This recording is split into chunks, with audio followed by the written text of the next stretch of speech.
السلام عليكم ورحمة الله تعالى وبركاته. مرحبا بكم جميعا في قناتي ووصفات الخواتري خديجة. مرحبا بكم.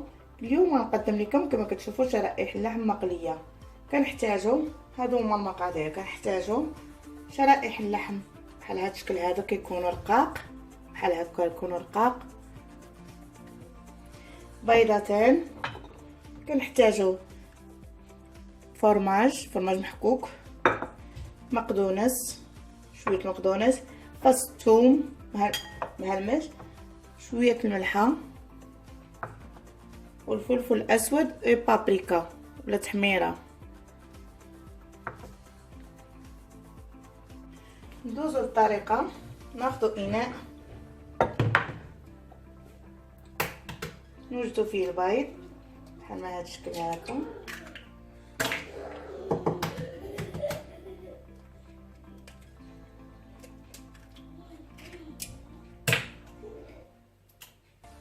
ضروري يطيح لينا شي حاجه. نديرو فيه شويه الملح، نديرو فيه البزار وبابريكا،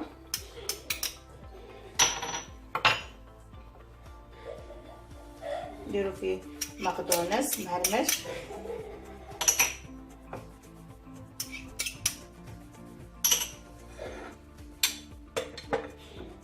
نديرو الفرماج، نخلطو جميع العناصر مزيان بحال هاد الشكل هكا.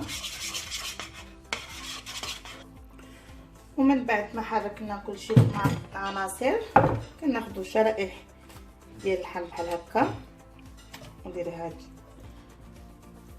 الرقدون بحال هاد الشكل هذا، بحال هاد الشكل هكا.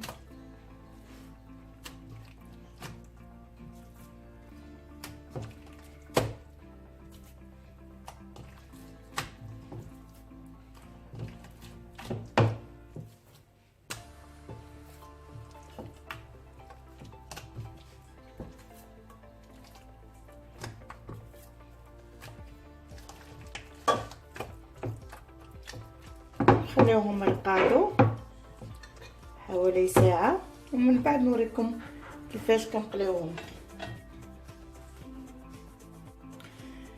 كما تشوفوا كما خليناهم ساعه، خرجنا حطيناهم في الثلاجه ومن بعد خرجناهم.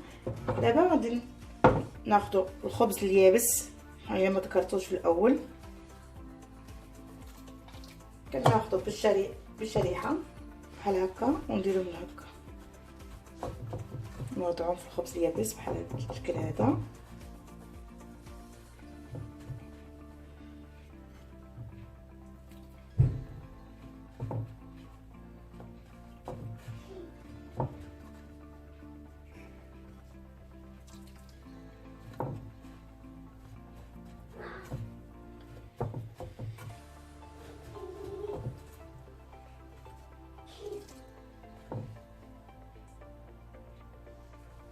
من بعد ما كملنا كاع الشرائح، دابا غندوزو ومن بعد ما ساليناهم في الخبز، عملناهم في الخبز اليابس كنحصل عليهم بحال هكا. دابا غادي نقليوهم في الزيت، نوضعوا الزيت في المقلاة بحال هاد الشكل.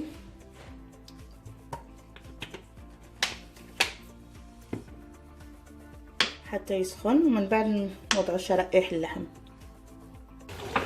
من بعد ما يتقلاو لينا غنوريكم الشكل النهائي ديالهم، كيجي رائع، كيجيو مقرمشين ولذاذ. وهذا هو الشكل النهائي ديالهم بعد ما قليتهم. كيجيو بحال هذا الشكل هذا، كيجيو مقرمشين ولذاذ بزاف. وانا رافقت مع هاد البطاطس مقليه كيتشاب، وانتم تقدروا ترافقوا مع اي حاجه، مع انسلات، مع اي حاجه عجباتكم. لا عجبكم الفيديو ما تنسوش تبارطاجيو وتعملوا الاشتراك. الى اللقاء مع وصفه جديده مع الخواتري خديجه.